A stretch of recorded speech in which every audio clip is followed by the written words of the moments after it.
My daughter-in-law sold my car behind my back for $78,000. While I was at a doctor's appointment, she somehow convinced the dealer she had the right to sell it. But here's what she didn't know. I'd been watching her every move for months. You know how they say when someone shows you who they really are, believe them? Well, sometimes people hide who they really are until they think you're not looking anymore. This story has more plot twists than a Netflix thriller. And if you've ever trusted the wrong family member with your life's work, hit that subscribe button and drop a comment with your city. You're going to want to hear how this ends. My name is Raymond Ford, and what my daughter-in-law thought was going to be easy money turned into the biggest mistake of her life. That $78,000 car, it was just the beginning.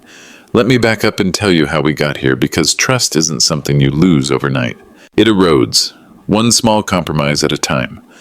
I started Ford Logistics in 1984 with a single truck and a dream to never work for anyone else again. Built it route by route, contract by contract.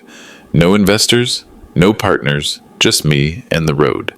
By the time Ralph graduated college, we had 15 trucks. By the time he married Amber, we had 23 and contracts with some of the biggest retailers in the Pacific Northwest. Ralph always knew he'd inherit the company, not because he was entitled to it, but because he'd earned it. Summers loading trucks, winters learning dispatch, college breaks riding along on long hauls. He understood what it meant to build something that lasts. Then he met Amber at a business networking event in 2021. She was everything Ralph wasn't. Polished, confident, MBA credentials. She talked about scaling operations and market penetration strategies. Made Ralph feel like maybe he needed someone smarter than him to help run things. I liked her at first. She was sharp, asked good questions about our cash flow and operational metrics. When they got engaged, I even offered her a position as our chief operating officer. We could use some fresh perspective, I told Ralph. She turned it down, said she was exploring opportunities in the tech sector. For 2 years, she'd been exploring. 2 years of interviews that never led to offers, of consulting projects that never quite materialized, of networking events that cost more than they produced. But the lifestyle never changed. She drove a brand new BMW X5. Leased, she said. Wore clothes that cost more than most people's monthly rent.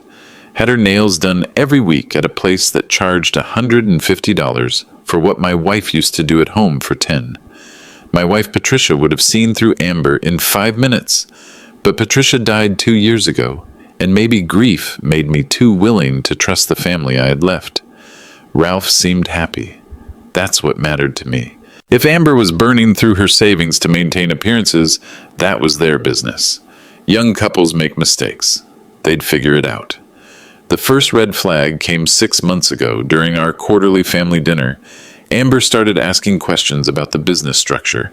Not casual questions, detailed, specific questions about our articles of incorporation, our banking relationships, our succession planning.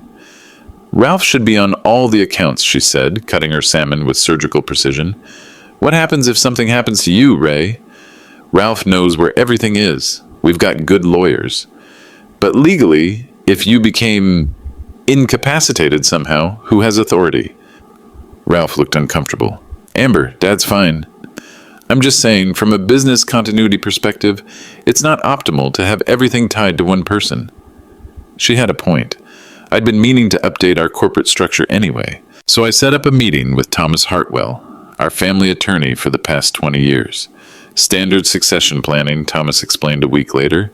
We'll establish a family trust, give Ralph signing authority on the primary operating account, and create some redundancy in your decision-making structure.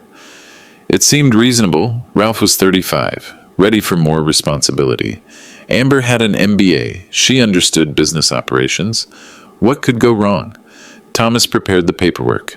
Power of attorney documents for Ralph, updated corporate bylaws, new bank signature cards, everything properly notarized and filed. But here's what I didn't do. I didn't give anyone complete control. Call it marine paranoia, but I kept final authority over major transactions. Anything over $50,000 still required my signature. Amber didn't like that restriction. She brought it up twice more over the following months, always framing it as operational efficiency. Papa, what if there's an emergency purchase opportunity? What if you're unreachable? Ralph can call me, I've got a cell phone. Ray, that's not how modern business works. You need systems that can function independently. But I'd been running this company for 40 years without anyone else's help. My systems worked just fine. The second red flag came 3 months ago. I'd stopped by the house to drop off some documents for Ralph, but only Amber was home.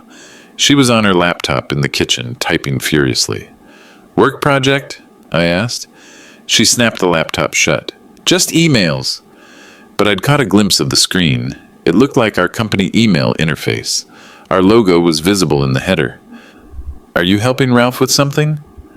Oh, you know how he is with technology. Sometimes I just clean up his correspondence. Ralph had been using computers since high school. He didn't need help with email. But I didn't push it. Marriage dynamics aren't my business. The third red flag came 6 weeks ago. I was reviewing our quarterly statements when I noticed a pattern in our account activity. Small transfers, 5 or 10,000 at a time, always on Thursdays when Ralph was in his all-day management training sessions. The transfers were legitimate, payments to vendors, operational expenses, but the timing was odd. Why Thursday afternoons?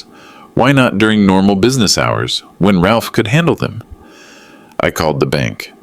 Martha, can you tell me who authorized the transfer on Thursday, September 15th? The one for $8,000 to Pacific Diesel? Let me check. That was authorized electronically, Mr. Ford, from Ralph's login credentials. But Ralph had been in training that day. I'd driven him to the seminar myself. That's when I started paying closer attention to everything. Every transaction, every email, every time Amber asked questions about the business. Trusting the wrong person was about to become the most expensive mistake of my life.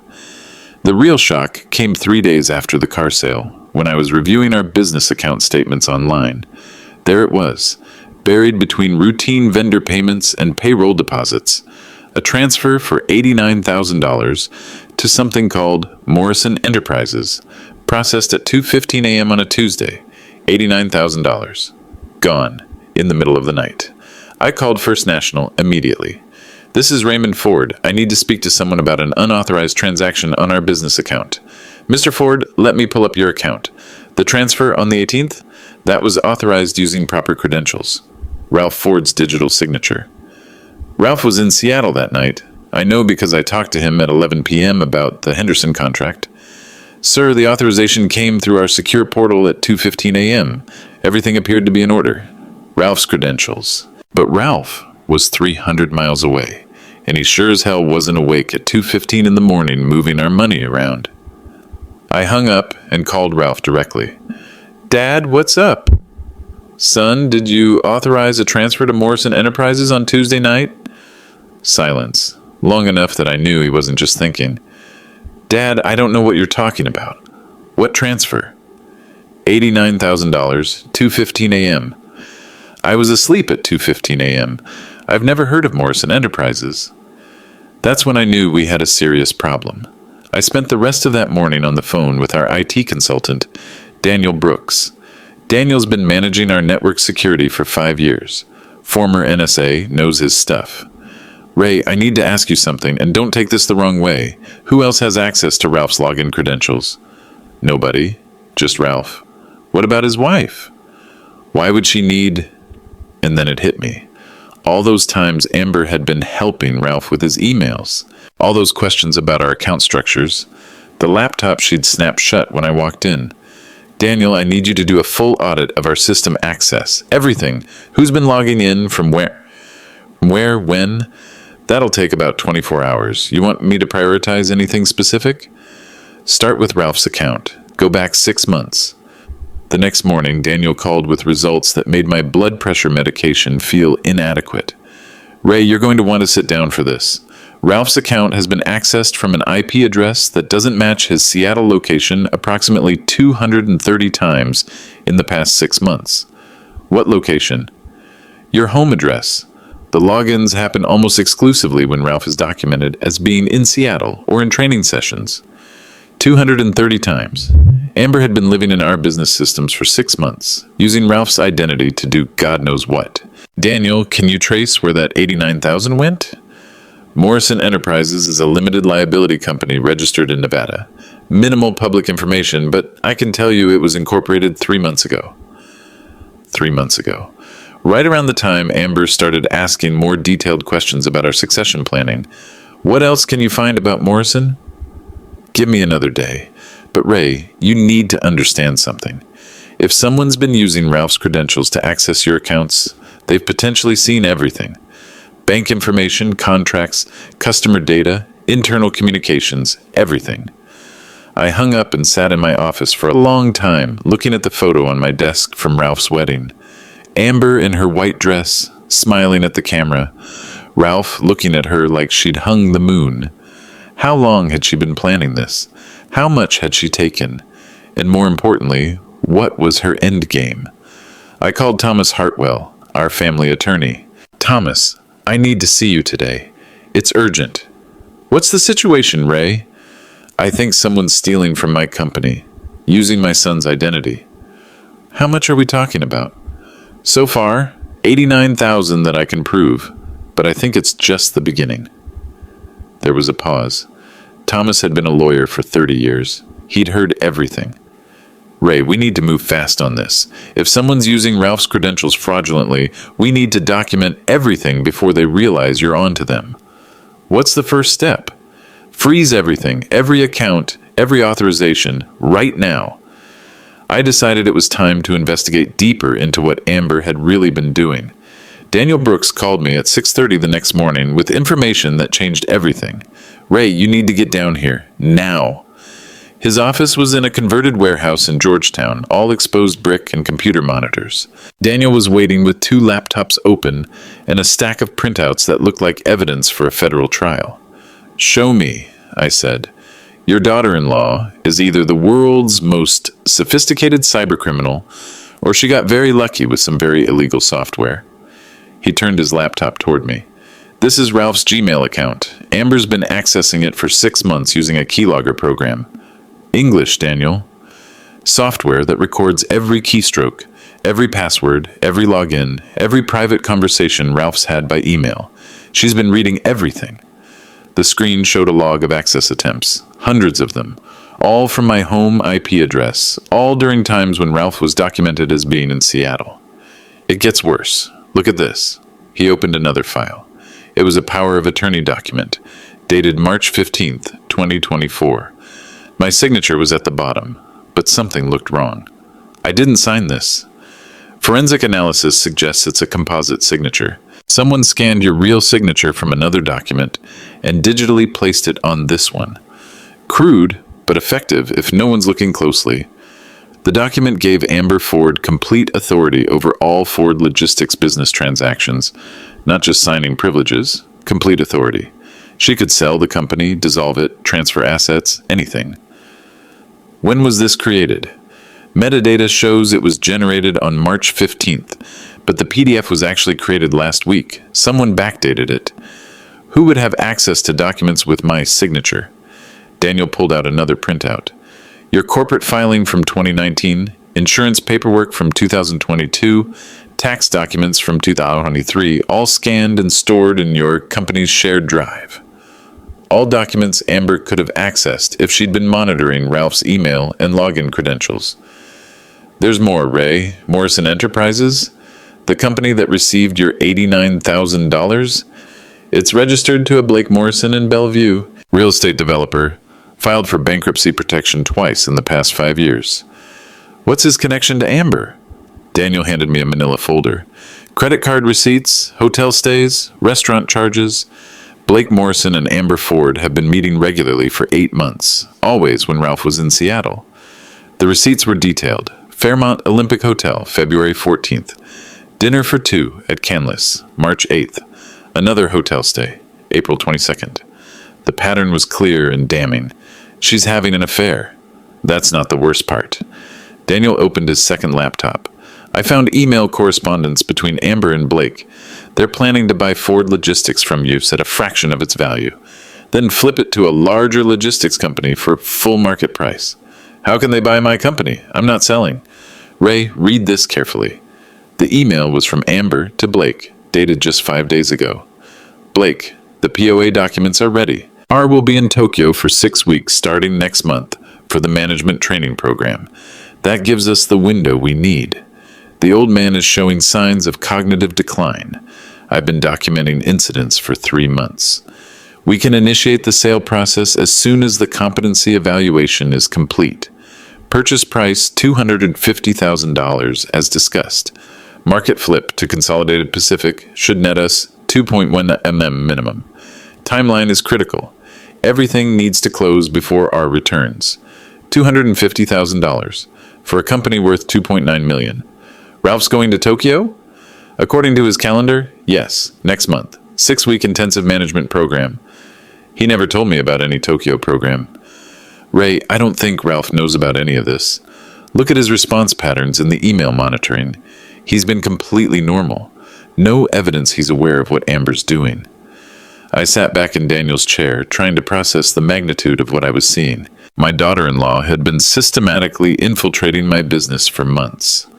She was planning to sell my life's work for pennies on the dollar while having an affair with the buyer. She was documenting cognitive decline that didn't exist to justify a competency evaluation that would give her legal control. And my son had no idea. Daniel, what kind of evidence do we have here? Legally, enough for criminal charges, identity theft, wire fraud, computer fraud, elder abuse. The fake power of attorney alone is worth 5 to 10 years in federal prison. What's our next move? We document everything, then we set a trap. If she's planning to initiate this sale process while Ralph's in Tokyo, she'll need to access accounts and sign documents. We can monitor every move she makes. Can we stop the Tokyo trip? Ray, I think Ralph needs to go to Tokyo. If he's here, she might get spooked and change tactics. If he's gone, she'll feel confident enough to proceed with her plan. That's when we catch her in the act. What if she actually manages to sell the company while he's gone? She can't. The real power of attorney documents are on file with the state and with your bank. She'd need to present this fake document in person, which means interacting with people who know you personally. Thomas Hartwell, your banker, your insurance agent. Someone will notice the discrepancy. I looked at the stack of evidence. 6 months of planning, sophisticated fraud, multiple felonies. There's one more thing, Daniel said. That cognitive decline she's been documenting? I found something interesting in her search history. She'd gone too far, but now I knew exactly how far she was willing to go. Daniel's next revelation hit me like a freight truck without brakes. She's been researching medications that cause cognitive impairment, specifically how much diphenhydramine it takes to simulate dementia symptoms without causing permanent damage.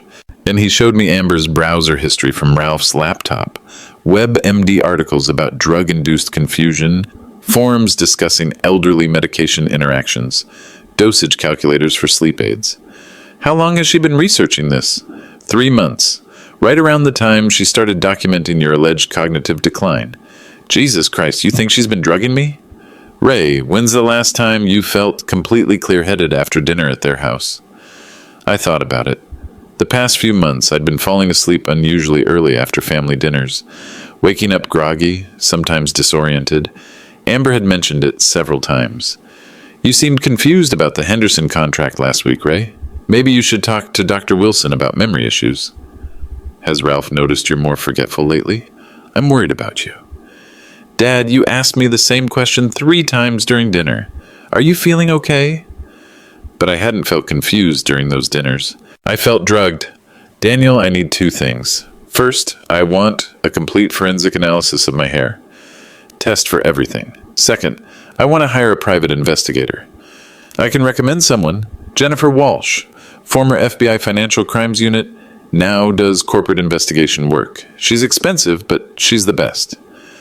Money's not an issue right now. I need to know everything about Blake Morrison, everything about Amber's financial situation, and everything about this plan they're cooking up. What about Ralph? Are you going to tell him? That was the hardest question. Ralph loved Amber. If I was wrong about any of this, I'd destroy my relationship with my son forever. If I was right, I'd be destroying his marriage to save our family business. Not yet. Let me get the facts first. All of them. I called Jennifer Walsh that afternoon. She agreed to meet at my office the next morning. Jennifer was everything Daniel had promised. Sharp, professional, and immediately skeptical of coincidences. She listened to my story without interrupting, taking notes in a leather portfolio. Mr. Ford, what's your end game here? Are you looking for evidence to confront your son? Evidence for divorce proceedings? Or evidence for criminal prosecution? I want my son to see the truth. Everything else is secondary. Understood. I'll need access to all the documentation Daniel's compiled, plus authorization to conduct financial background investigations on both Amber and Blake Morrison. Whatever you need. Timeline? Ralph leaves for Tokyo in 3 weeks. If Amber's planning something, it'll happen while he's gone. 3 weeks is enough time. I'll have answers for you within 10 days. That afternoon, I made the hardest phone call of this entire situation. I called my banker, Martha Stevens at First National. Martha, I need to freeze all business account access except for my personal authorization. Ray, what's going on? Is everything okay? I can't explain right now, but I have reason to believe someone may be using Ralph's credentials fraudulently. Oh my God, how much are we talking about? At least $89,000 so far, possibly more. Ray, I'm freezing everything immediately. Every account, every line of credit, every automatic payment. You'll need to come in tomorrow to authorize emergency access protocols. What does that mean? It means until we sort this out, every transaction over $500 will require your in-person authorization with 2 forms of ID. Do it. The freeze took effect at 11:30 a.m. the next morning. By 2:15 p.m., my cell phone was ringing. Ray, it's Amber. I'm at the bank trying to transfer funds for the new truck lease, but they're saying all our accounts are frozen? Here we go. What truck lease, Amber? The lease Ralph set up for the new Peterbilt. It's due today, or we lose the truck. I'd never authorized any new truck lease. We didn't need any new trucks. Amber, I'm not aware of any truck lease that Ralph arranged. Ray, you signed the paperwork last week. We discussed it at dinner. The blue truck for the Portland route? I'd never signed paperwork for any blue truck. We didn't have a Portland route. Amber, I think there might be some confusion. Can you come by my office later today so we can sort this out? Ray, I'm worried about you. You're forgetting important business decisions.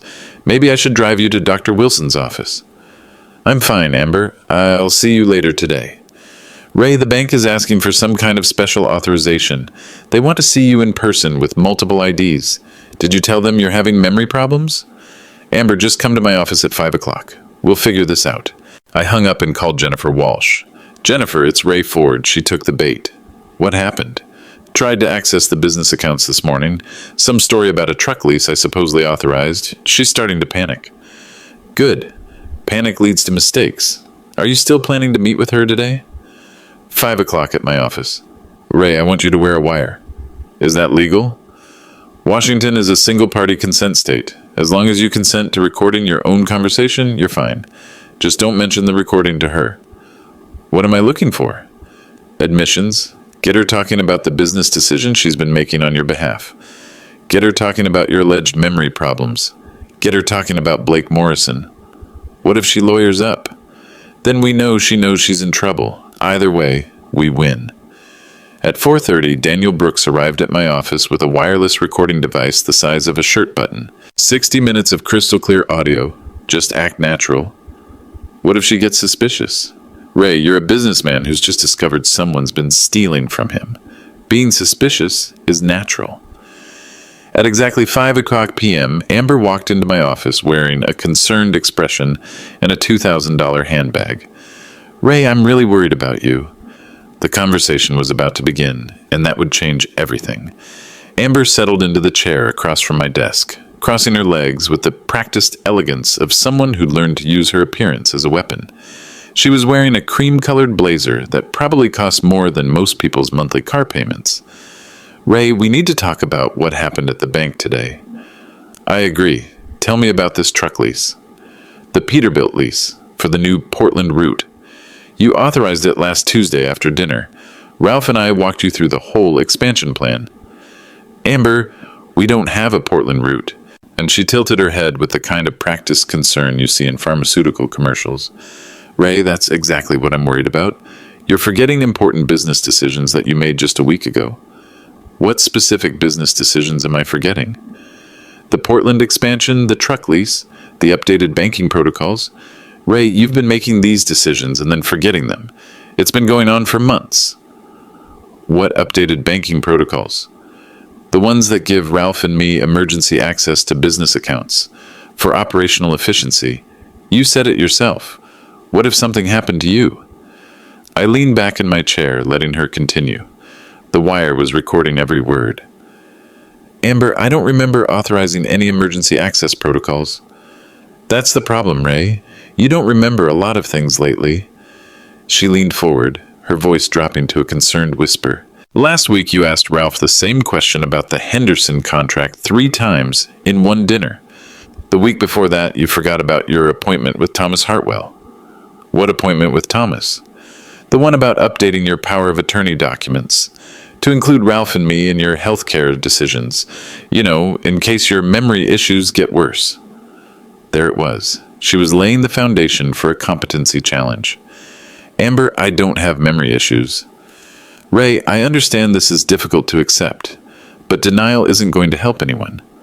Ralph and I have been documenting these incidents because we're worried about you. What kind of documentation? Video recordings, audio recordings, written notes about concerning behaviors. She reached into her handbag and pulled out her phone. I can show you if you want, but Ray, it might be upsetting. Show me.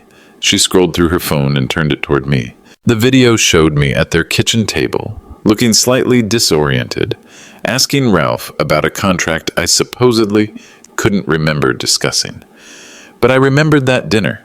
I'd felt unusually tired, almost sedated. I'd assumed it was my blood pressure medication interacting with something. Now I knew better. Amber, that video is from the night I had dinner at your house. The night you made that salmon dish. Yes, you can see how confused you were. What did you put in my food? Her composure slipped for just a fraction of a second. Ray, what are you talking about? I had a toxicology test done on my hair yesterday. Elevated levels of diphenhydramine, consistent with regular, small doses over several months. Ray, diphenhydramine is just Benadryl. You take it for your allergies. I don't have allergies, Amber, and I don't take Benadryl. She straightened in her chair, recalculating. Ray, I think you're becoming paranoid. Memory issues often present with paranoid thoughts about family members. Tell me about Blake Morrison. If the diphenhydramine revelation had caused a crack in her facade, Blake Morrison's name caused a complete structural failure. I don't know what you're talking about. Morrison Enterprises, the company that received $89,000 from our business account at 2:15 a.m. last Tuesday. Ray, I think you're confused about our vendor payments.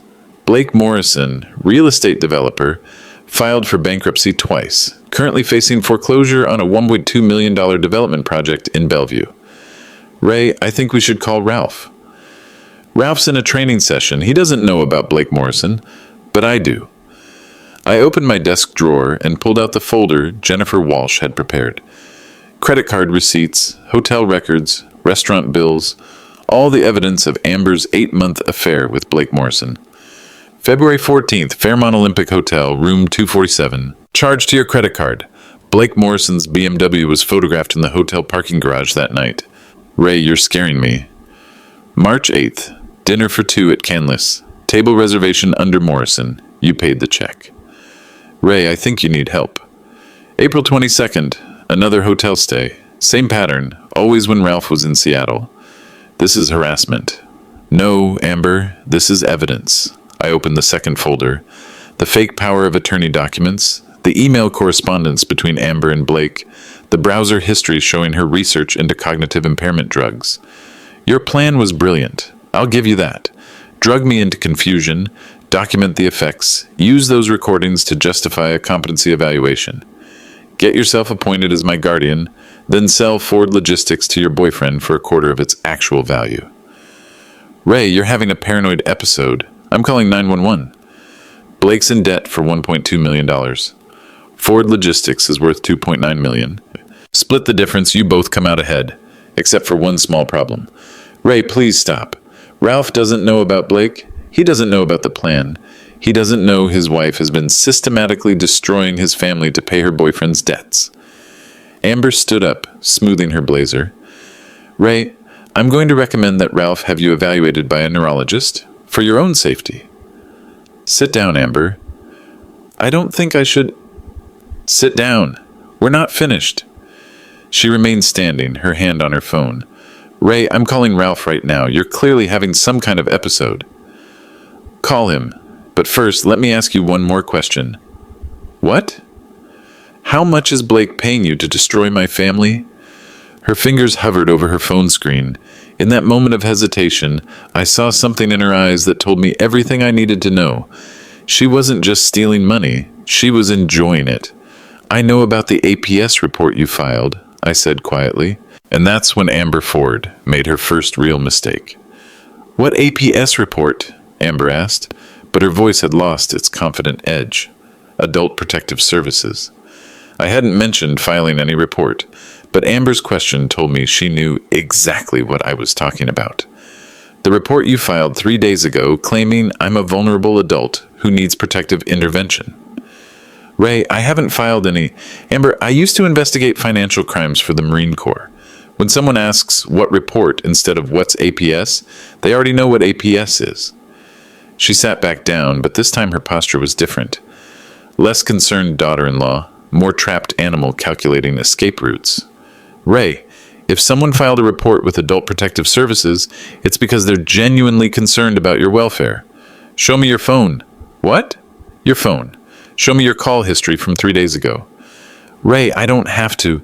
You called APS at 2:47 p.m. last Thursday. 43-minute conversation. You reported that I'm showing signs of severe cognitive decline and that I may be a danger to myself or others. How could you possibly know that? Because APS called me this morning to schedule a competency evaluation for next Tuesday at 10 a.m. The color drained from Amber's face. She hadn't expected APS to contact me directly. Ray, if APS is concerned about you, then maybe... The investigator asked me about specific incidents. Incidents that exactly match the documentation you've been keeping. Times and dates of alleged confusion that correspond perfectly with the nights I had dinner at your house. Ray, correlation doesn't... She also asked me about my medication regimen, specifically whether I've been taking diphenhydramine regularly. Amber's hands were shaking now, barely visible, but I'd been watching for tells in business negotiations for 40 years. The investigator seemed surprised when I told her I don't take diphenhydramine. She said the person who filed the report had provided detailed information about my medication schedule. Ray, I think you're confused about... Stop. I leaned forward. Stop lying. I know about the diphenhydramine. I know about Blake Morrison. I know about the fake power of attorney documents. I know about the plan to sell Ford Logistics for $250,000. You don't know anything.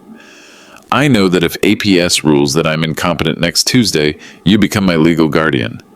I know that Washington state law allows guardians to make business decisions on behalf of their wards. I know that Blake Morrison has a purchase offer ready to close the moment you have legal authority to sign it. Amber stood up again, this time moving toward the door. I'm leaving, Ray. This conversation is over. The APS evaluation's next Tuesday. Ralph gets back from Tokyo on Wednesday. That gives you exactly 1 day to sell my company. She stopped with her hand on the doorknob. You're planning to complete the sale on Tuesday afternoon, immediately after the competency evaluation. Blake Morrison has already arranged financing. The purchase agreement is already drafted. You've been planning this for 8 months. You can't prove any of this. I can prove all of it. The question is whether Ralph finds out from me or from the FBI. FBI? Wire fraud is a federal crime, Amber. Identity theft is a federal crime. Elder abuse is a federal crime. Using forged documents to steal $2.9 million? That's 25 years in federal prison. She turned around slowly. Ray, even if you could prove some kind of financial irregularity, which you can't, no one's going to believe a man who's about to be declared incompetent by Adult Protective Services. You're right. That would be a problem. Yes, it would. Except for one thing. What? I recorded this entire conversation. The silence in my office was complete. No traffic noise from the street. No humming from the air conditioning. Just the sound of Amber Ford's world collapsing. That's illegal. Washington is a single-party consent state. I can record any conversation I'm a party to. No one will believe. They'll believe the email correspondence between you and Blake Morrison discussing the sale timeline.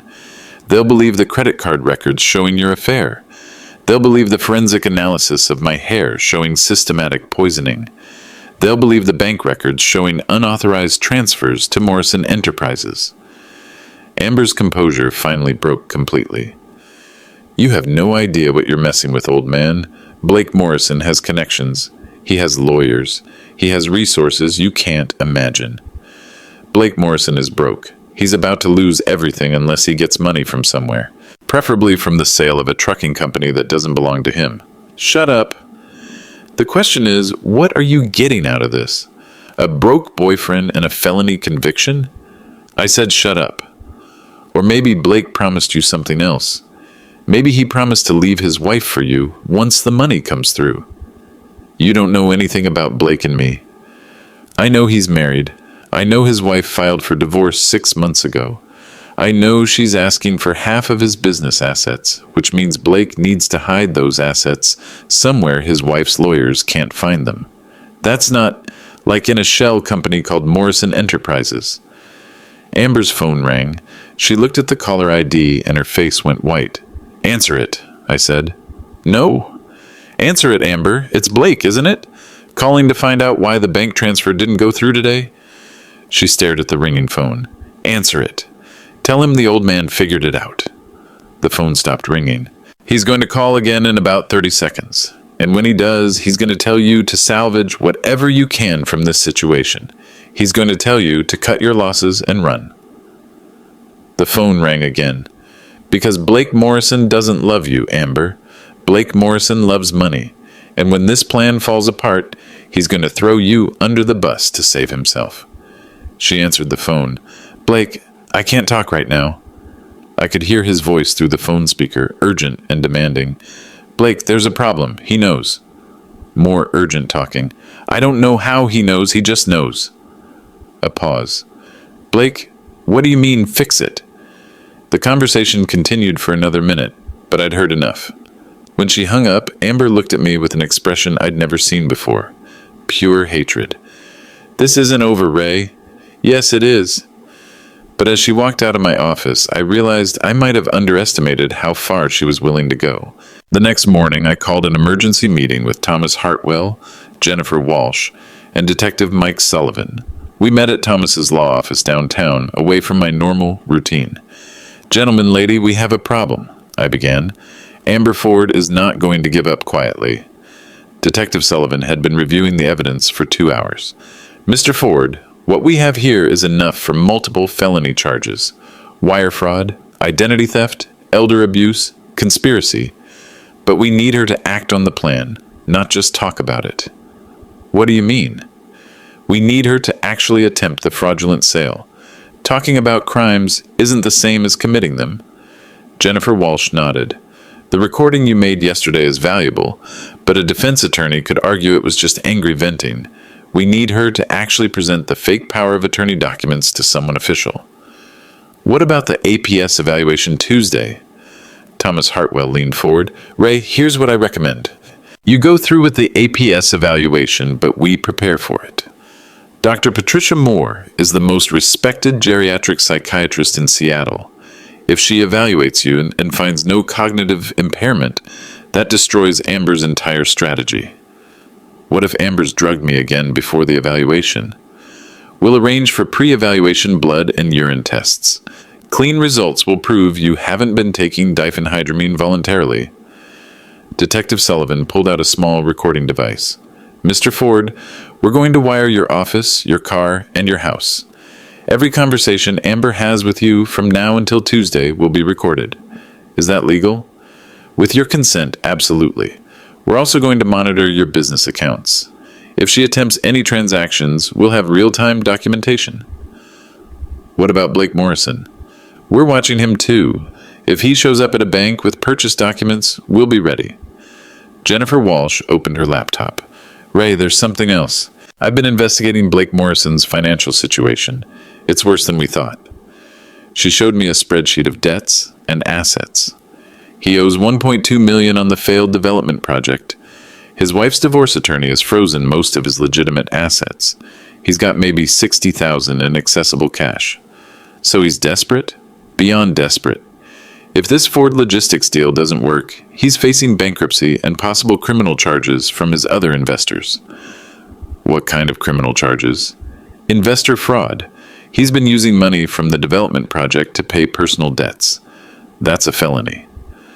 Thomas looked up from his legal pad. So both Amber and Blake are looking at serious prison time if this scheme fails. Which means they're going to take bigger risks to make it work, Detective Sullivan added. What kind of risks? Ray, Blake Morrison called Amber 6 more times after she left your office yesterday. We've got the call records. He's pushing her to move faster. Faster how? The APS evaluation is Tuesday. But what if Amber tries to convince them that you're having a psychiatric emergency before Tuesday? What if she tries to get you involuntarily committed this weekend? That possibility hadn't occurred to me. Can she do that? If she can convince a doctor that you're an immediate danger to yourself or others, yes. Washington State allows 72-hour psychiatric holds with one doctor's signature. What doctor would believe her? Jennifer pulled out another folder. Dr. Marcus Webb, family practice physician in Bellevue. He's been Blake Morrison's doctor for 3 years. He's also been having financial problems with the state medical board. You think Blake got to him? I think desperate people make desperate alliances. Thomas stood up and walked to his window. Ray, we need to control the timeline. We need Amber to make her move on our terms, not hers. How do we do that? We give her what she wants, but we give it to her in a way that traps her. Detective Sullivan leaned back in his chair. What do you have in mind, Thomas? Ray calls Amber today. He tells her he's been thinking about their conversation yesterday. He's concerned about his memory issues. He wants to meet with her and Blake Morrison to discuss transferring business responsibilities to people he trusts. You want me to invite them into the trap? Ray, if they think you're voluntarily cooperating, they'll get careless. They'll bring all their fraudulent documents. They'll make statements they can't take back. And they'll do it all in camera. Camera? Detective Sullivan smiled. Mr. Ford, we're going to set up a sting operation that would make the FBI proud. The trap was about to be set. I called Amber at 10 a.m. sharp, following the script Thomas had prepared. Amber, it's Ray. I've been thinking about our conversation yesterday. Ray, I'm glad you called. I've been worried about you. I think you might be right about my memory issues. Maybe I do need help making business decisions. There was a pause. I could almost hear her recalculating. Ray, that's a very mature attitude. Ralph will be so relieved. I was thinking we should meet today. You and me, and maybe someone you trust. Someone with business experience who could help us figure out the best way forward. What kind of business experience? Someone who understands company valuations, asset transfers, legal structures. Another pause. Ray, I might know someone who could help. Blake Morrison. He's a businessman here in Seattle, very experienced with these kinds of transitions. Could he meet today? I'll call him right now. The meeting was set for 2 p.m. at my office. Detective Sullivan's surveillance team was in position by 1:30. Thomas Hartwell was in the conference room next door with a video monitor. Jennifer Walsh was on standby with the financial documents. At exactly 2 p.m., Amber arrived with Blake Morrison. Blake was everything I'd expected. Mid-30s, expensive suit, confident handshake, the kind of smile that probably worked well on investors who didn't look too closely at balance sheets. Mr. Ford, Amber's told me so much about you. 40 years in the logistics business. That's impressive. Blake, I appreciate you taking time to help us figure this out.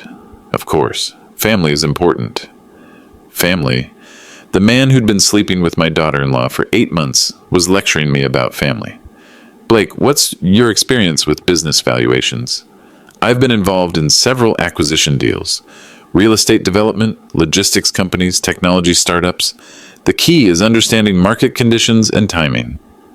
What do you think Ford Logistics is worth? Blake opened a leather portfolio. Amber's shown me some of your financial statements. Based on current market conditions, asset depreciation, and industry trends, I'd estimate somewhere in the 250 to 300,000 range. That seems low. Well, Ray, small logistics companies are facing a lot of challenges right now. Fuel costs, driver shortages, increased regulations. It's not the market it used to be. Amber leaned forward. Ray, Blake's offered to purchase Ford Logistics at fair market value. It would solve all our problems.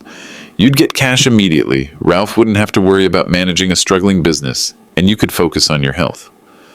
What kind of timeline are we talking about? Blake smiled. We could close by the end of next week. I've already arranged financing. What about Ralph? Shouldn't he be involved in this decision?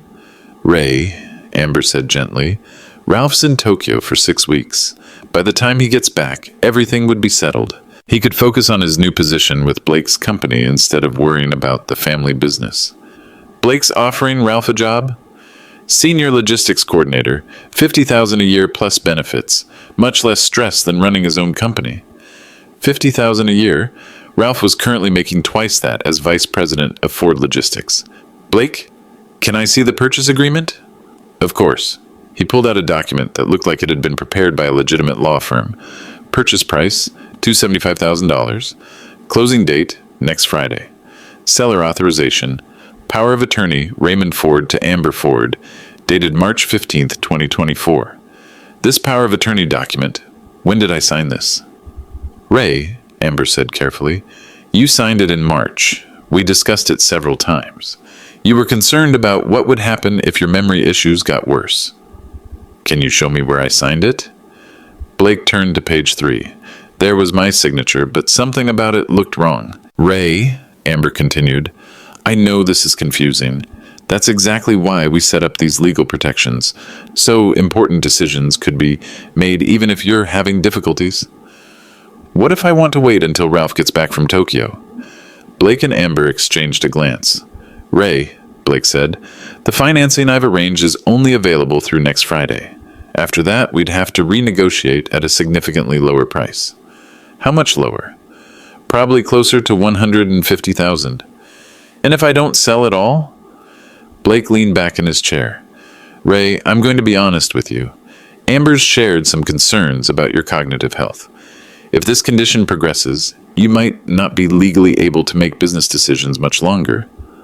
What do you mean? Adult Protective Services has opened an investigation. If they determine you lack capacity to manage your affairs, the state could take control of your assets. You could lose everything. Amber nodded sadly. Ray, that's why we need to act quickly, while you still have legal capacity to authorize the sale.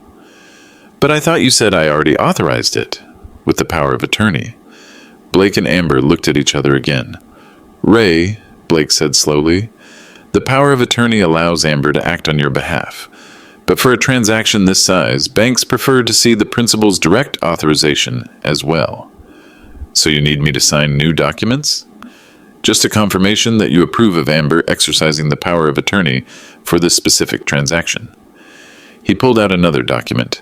It was a single page authorizing Amber Ford to sell Ford Logistics Corporation to Morrison Enterprises for $275,000.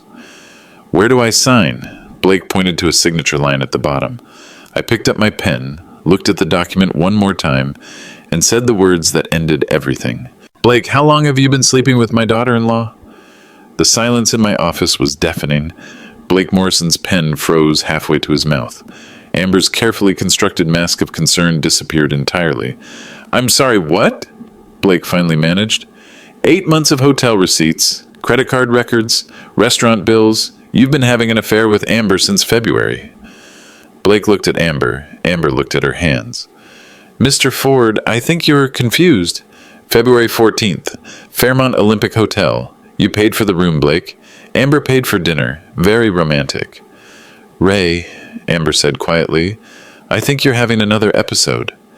March 8th, Canlis Restaurant, April 22nd, another hotel. Should I continue? Blake stood up. Mr. Ford, I don't know what you think you know. I know you're broke, Blake. I know your wife filed for divorce. I know you owe $1.2 million on a failed development project. I know you need money fast or you're going to prison for investor fraud. Blake's face went white. How could you possibly? Professional investigation. Amazing what you can find when you know where to look. Amber finally looked up. Ray, even if Blake and I, even if we've developed feelings for each other, that doesn't change the business situation. You still need help. You're right. I do need help. Blake, how much of the $2.9 million sale price were you planning to share with Amber? What $2.9 million? That's what Ford Logistics is actually worth. You know it. I know it. Amber knows it. The question is how you were planning to split the $2.6 million profit after buying it from her for $225,000. Blake sat back down heavily. Here's what I think happened, I continued. Blake needed money to pay his debts. Amber needed money to maintain her lifestyle. You cooked up a plan to steal my company by making me look incompetent. That's not... You've been drugging me with diphenhydramine to create symptoms of cognitive decline. You've been documenting those symptoms. You filed a report with Adult Protective Services. You were planning to get me declared incompetent so Amber could sell my company to you for a fraction of its value. Blake and Amber sat in stunned silence.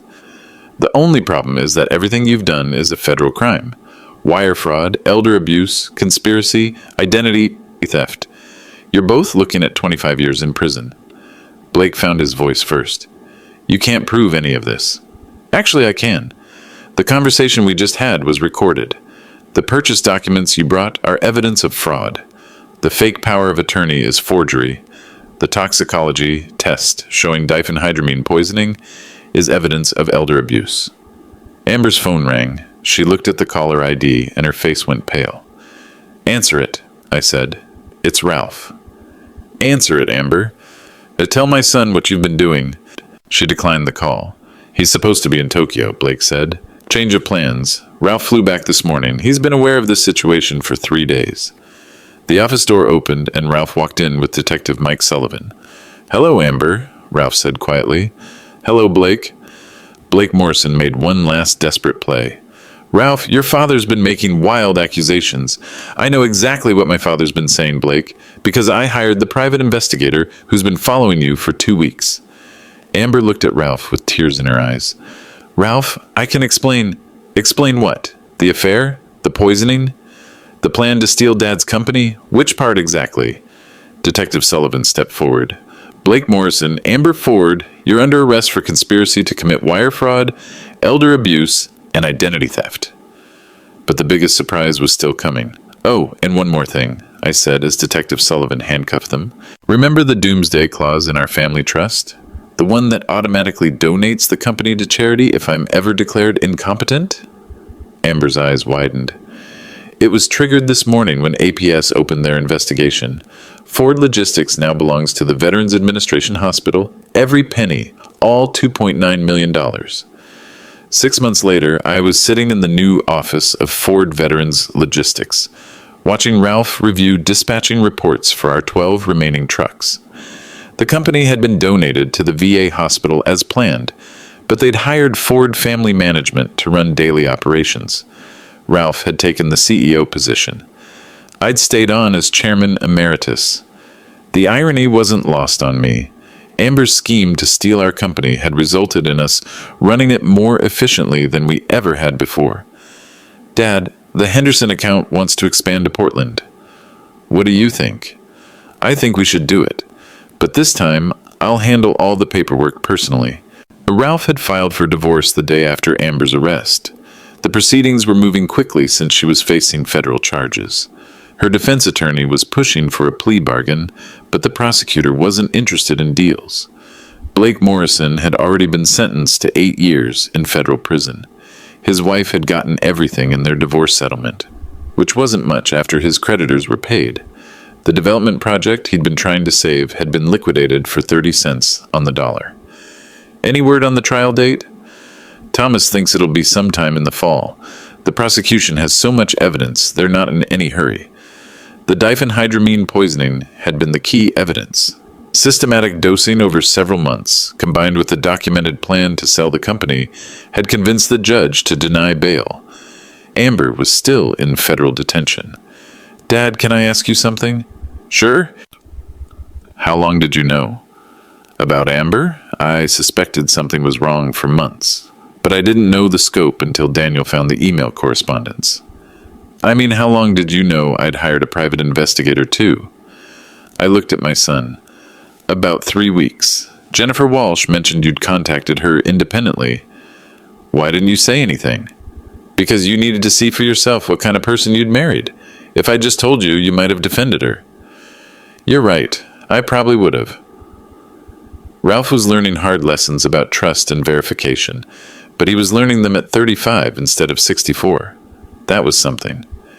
Dad, do you ever regret how it all played out? Do I regret discovering that my daughter-in-law was a criminal before she could steal everything we'd worked for? Not really. What about the company? We could have kept it if we'd handled things differently. Ralph, we still have the company. We just work for better owners now. The Veterans Administration had given us complete operational control in exchange for dedicated hiring preferences for veteran drivers. We were running the same routes, serving the same customers, just with a clearer mission. Trust must be earned, not inherited. It was a lesson worth $2.9 million. And if this story helped you recognize deception in your own family, share it with someone who needs to hear it.